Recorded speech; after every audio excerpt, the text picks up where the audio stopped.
Times میں خوش آمدید۔ سب سے پہلے اپنی اسکرین پر اس ویڈیو کو دیکھیے، ان تصویروں کو دیکھیے۔ یہ امریکی فوجوں کی لاشیں ہیں جو کویت سے اب امریکہ پہنچ چکی ہے، اور امریکی صدر ڈونلڈ ٹرمپ نے اور ان کی پوری ٹیم نے تمام لاشوں کو ریسیو کیا ہے اور اپنی آنکھوں سے وہ منظر دیکھ رہے ہیں۔ امریکہ کو اب تک یہی لگتا تھا کہ وہ جس کو چاہے جہاں چاہے مار دے گا، لیکن اس کو کوئی نہیں مار سکتا ہے، اس کی آرمی پر حملہ نہیں ہو سکتا ہے۔ لیکن ایران نے جوابی کارروائی کرتے ہوئے صرف امریکی ایسٹس اور امریکی فوجی اڈوں کو نقصان نہیں پہنچایا ہے، بلکہ امریکی فوجوں پر بھی حملہ کیا ہے، اور 6 فوجیوں کی لاشیں امریکہ پہنچ چکی ہے، جس کو نم آنکھوں کے ساتھ امریکی صدر نے ریسیو کیا۔ ان کے ساتھ ان کے نائب صدر بھی ہیں، ان کی اہلیہ بھی ہے، ڈیفنس منسٹر بھی ہے، دوسرے لوگ ان کی ٹیم کے موجود ہیں۔ اور ادھر اب ایران نے یہ بھی اعلان کر دیا ہے کہ وہ مزید آئندہ دنوں میں امریکی فوجیوں کو مارتا رہے گا۔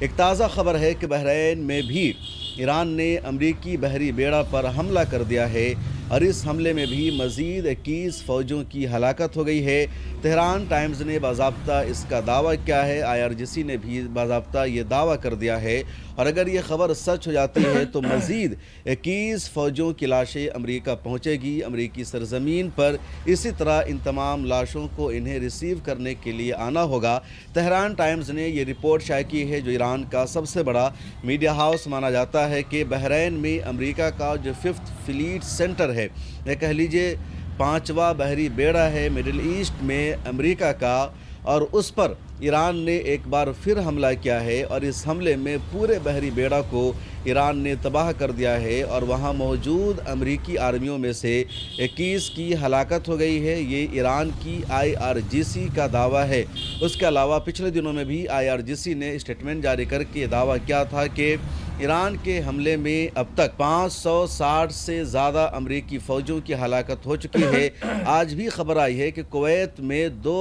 افسران کی ہلاکت ہوئی ہے، لیکن یہ کویت کے شہری ہیں یا دوسرے ملک کے شہری ہیں یا امریکہ کے ہیں، اس بارے میں تصدیق نہیں ہو سکی ہے، کنفرمیشن آنا باقی ہے۔ ایران اور اسرائیل نے بھی گزشتہ رات ایران پر خطرناک حملہ کیا، تباہی مچانے کی کوشش کی، اور گزشتہ رات کے حملے میں امریکہ اور اسرائیل نے ایران کی جو آئل فیسلٹیز ہے اس کو ہٹ کیا ہے، اس کو ٹارگٹ کیا ہے۔ اور جو خبر ہے وہ یہ کہ تہران میں 5 آئل فیسلٹیز پر خطرناک حملہ کیا، اور حملہ اتنا خطرناک تھا کہ پورا تہران دھواں میں تبدیل ہو گیا ہے۔ صبح کے وقت سورج طلوع ہو چکا تھا، لیکن وہاں کے لوگوں کو روشنی نظر نہیں آ رہی ہے، بلکہ پورا آسمان دھواں میں تبدیل ہے، ہر طرف اندھیرا اندھیرا ہے، اور یہ اب تک کا تہران پر سب سے خطرناک حملہ مانا جا رہا ہے امریکہ اور اسرائیل کی طرف سے۔ الجزیرہ نے ایک رپورٹ شائع کی ہے جس میں تہران کے کچھ شہریوں کا کہنا ہے کہ یہ پہلی مرتبہ ایسا ہو رہا ہے